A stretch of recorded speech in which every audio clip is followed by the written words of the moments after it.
አለቃ ዜሌንስኪ ከድርድሩ ጀርባ ተሸሽገው ወታደር መመልመላቸውን ቀጥለዋል። እያረጀ መጣ ያሉት ሰራዊት በወጣት ተዋጊዎች እንዲተካም አስበዋል። ጦርነቱ ወታደሮቿን ያረገፈባት ዩክሬን የወታደር እጥረት እንደገጠማት በተደጋጋሚ ተነግሯል። ይህንን የወታደር እጥረት ለመፍታትም የመልመላ ዘዴዎቿን ስታሻሽል ቆይታለች። ከ27 ዓመት በታች ያሉ ወጣቶችን ወታደር አላደርግም ብላ ስትፎክር የነበረችው ኪየቭ ግዴለም ከ25 ዓመት ጀምሮ ያላችሁ ወጣቶች ግቡ ስትል የምልመላ ማስተካከያ አደረገች። አሁን ደግሞ ይህም አልበቃ ብሏል። ምንም እንኳን ከትራምፕ መምጣት በኋላ የሰላም ተስፋ እሽኮኮ ቢልም ዜሌንስኪ ግን ፈጣሪንም አምናለሁ ፍየሌንም እጠብቃለሁ የሚለውን እረኛ መስለዋል። ሀገሪቱን በወታደራዊ ሕግ ጠርንፈው እየመሩ የሚገኙት ዜሌንስኪ ያለ ምርጫ መንበራቸው ላይ በቀጠሉበት ጦርነት የመግፋት እድላቸው አነስተኛ ቢሆንም አሁንም ከዚህ ድባብ መውጣት አልቻሉም። መንግስታቸው ወታደር እየመለመለ ያለበት ርቀትና መንገድም ግራጋቢና አስደንጋጭ ሆኗል። ከ18 እስከ 24 ዕድሜ ያላቸው ወጣቶችን እንመለምላለን ያሉት ዜሌንስኪ ይህንን የህብረተሰብ ክፍል ልብ ለማግኘት ብዙ እየሰሩ ይገኛሉ። ኪየቭ ለነዚህ ወጣቶች የተለያዩ አጓጊ ማስታወቂያዎችን እያሳየች እያባበለቻቸው ትገኛለች። የሀገሪቱ የመከላከያ ሚኒስቴርም በቲክቶክ ገጹ ላይ ይህንን ማስታወቂያ አሰራጭቷል። የዩክሬን ወታደር ከሆናችሁ በአመት $24,000 ወይም 1 ሚሊዮን ህሪቪኒያ ይከፈላችኋል ይላል ማስታወቂያው። ነፃ የጥርስ ህክምና አገልግሎት ታገኛላችሁ።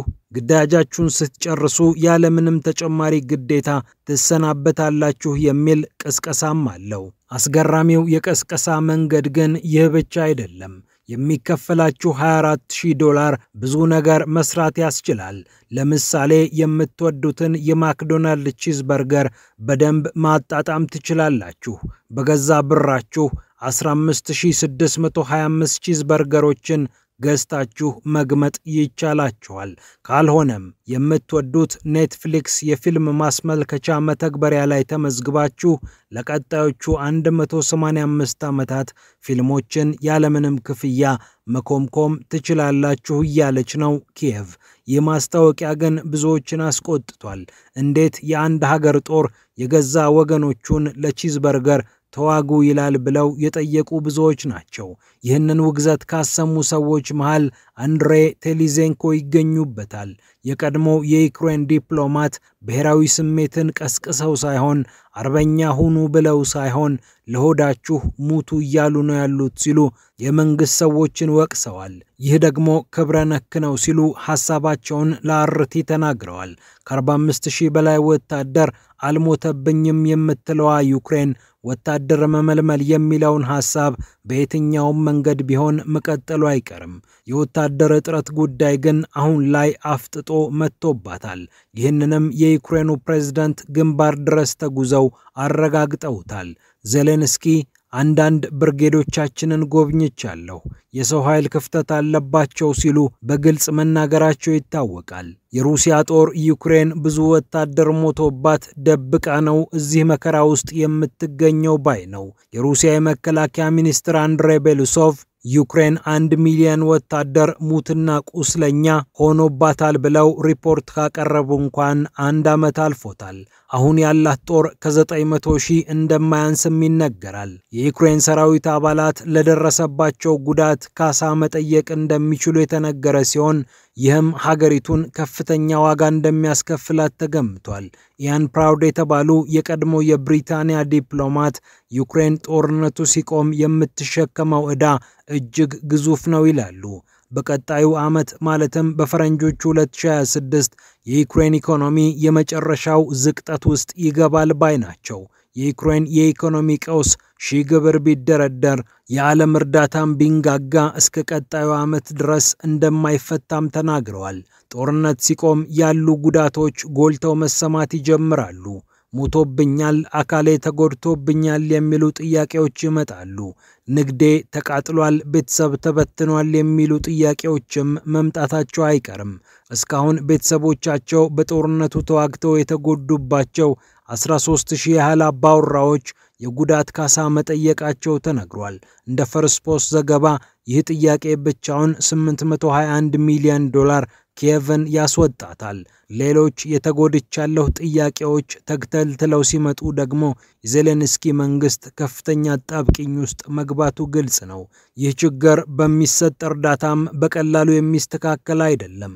የአውሮፓ ህብረት ጦርነቱ ከተጀመረ አንስቶ በቀጥተኛ የበጀት ድጋፍ $51.5 ቢሊዮን እርዳታ ቢያደርግም የዩክሬን የበጀት ክፍተት ግን እንዲህ በቀላሉ የሚሸፈን አልሆነም።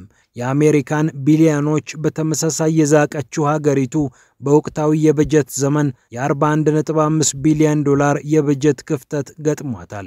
ፑቲን ደግሞ በተቃራኒው የልባቸውን እየሞሉ ይገኛሉ። ዩክሬን የኔ ነው ስትለው ከነበረው ግዛት 20 በመቶውን ጠቅልለዋል። የአውሮፓ ሀገራት ካደጉት በላይ በጦርነት ውስጥ ያደገችው ሩሲያ ሰላም ሲመጣ የተዘጉ በሮች ሲከፈቱ ጫንቃ የሚያጎብጡ ማዕቀቦች ሲላሉ ደግሞ ቀጣዩ ዘመን በርግጥም ብሩህ እንደሚሆንላት አያጠራጥርም። የሪያዱንም ድርድር ማዕቀቡን አንሱልኝ ለማለት የተጠቀመችበት የፑቲኗ ሀገር የትራምፕን ልብ ማራራት እየቻለች ይመስላል። ዶናልድ ትራምፕም እስኪ እያሰብንበት ነው ለማለት ተገደዋል። ይህንን የሩሲያን ጥያቄ ትራምፕ ምስላቸውን እንደሚወዱ በሚገባ የሚያውቁት ቭላዲሚር ፑቲን ስዕል አስለው የላኩላቸውም ለዚህ ነው። ትራምፕን እንዴት መያዝ እንዳለባቸው ጠንቅቀው ያውቃሉና። በኮሎራዶ የተሰቀለው ምስላቸው መጥፎ መሆኑን የተናገሩት ዶናልድ ትራምፕ በማህበራዊ ገጻቸው ጭምር ወጥተው ትችታቸውን አቅርበዋል። ትራምፕ ከፑቲን ቆንጆ ስዕል እንደተበረከተላቸውም እየተነገረ ይገኛል። ለትራምፕ የመካከለኛው ምስራቅ ልዑክ ስቲቭ ዊትኮፍ ምስሉን ያስረከቡት ፑቲን ያኔ ትራምፕ የግድያ ሙከራ ሲደረግበት ጸልዬለታለሁ ማለታቸውም ከሰሞኑ አነጋጋሪ እንደሆነ የሚታወስ ነው።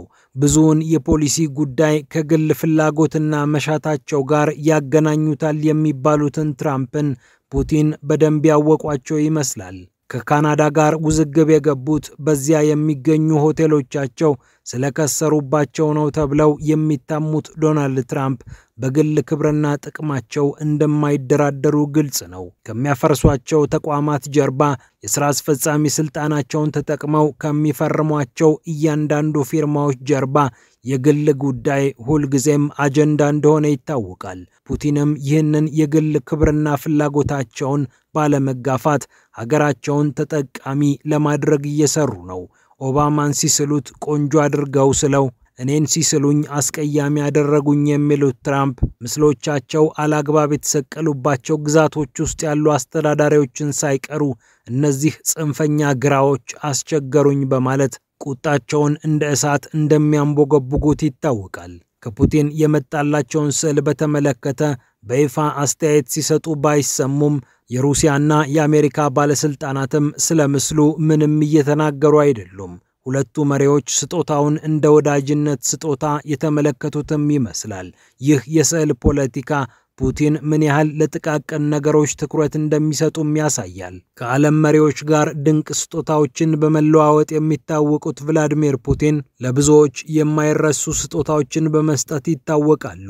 ለሰሜን ኮሪያ የላኳቸው ንስርን ጨምሮ ከ70 በላይ የሚሆኑ እንስሳት በሀገሪቱ የእንስሳት ፓርክ በክብር መቀመጣቸውም ይታወቃል። ጃፓን የመሬት መንቀጥቀጥ ገጥሟት በተሰቃየችበት ሰዓት ስላደረጉትም ውለታ ስጦታ ተቀብለው ስጦታ ልከዋል። ፑቲን በትራምፕ ላይ የሰሩት የዲፕሎማሲ ስራ ኔቶን ዩክሬን ከሚለው ሐሳብ ከ40 ክንድ በላይ እንደሚያርቀውም ይገምታል። በትራምፕ ዙሪያ ያሉ ከፍተኛ ባለስልጣናትም የፑቲንንና የሩሲያን ስም በከንቱ ከመጥራት ተቆጥበዋል። ዩክሬንን እንደተጫኑት ሩሲያን ሲጋፉም አይታዩም። ሩሲያ በፍጥነት የተኩስ አቁም ስምምነት ሳትፈርም ቀርታ እንኳ ሲከላከሉላት ታይተዋል። ራሳቸው ትራምፕ ሩሲያ በኩርስክ ከ2000 በላይ የዩክሬን ወታደሮችን ስለከበበች የተሻለ የመደራደር አቅም አግኝታለች ማለታቸው አይዘነጋም። የሩሲያን ሀብት ስለመጠቀም ጭምር እያሰበ ያለው የትራምፕ አስተዳደር የዴሞክራቶች ጸረ ሩሲያ ፖለቲካ ከሄደበት በእጅጉ የራቀ አካሄድ ተጉዟል።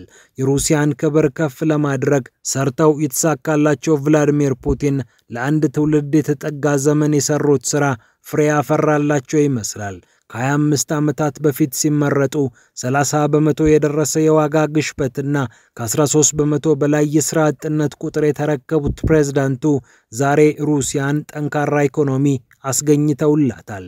በማዕቀብ ያልተንበረከከ፣ ለጫናዎች እጅ ያልሰጠ ኢኮኖሚ ከብርቱ ጦር ጋር ገንብተው ይኸው በክብር እየተደራደሩ ይገኛሉ።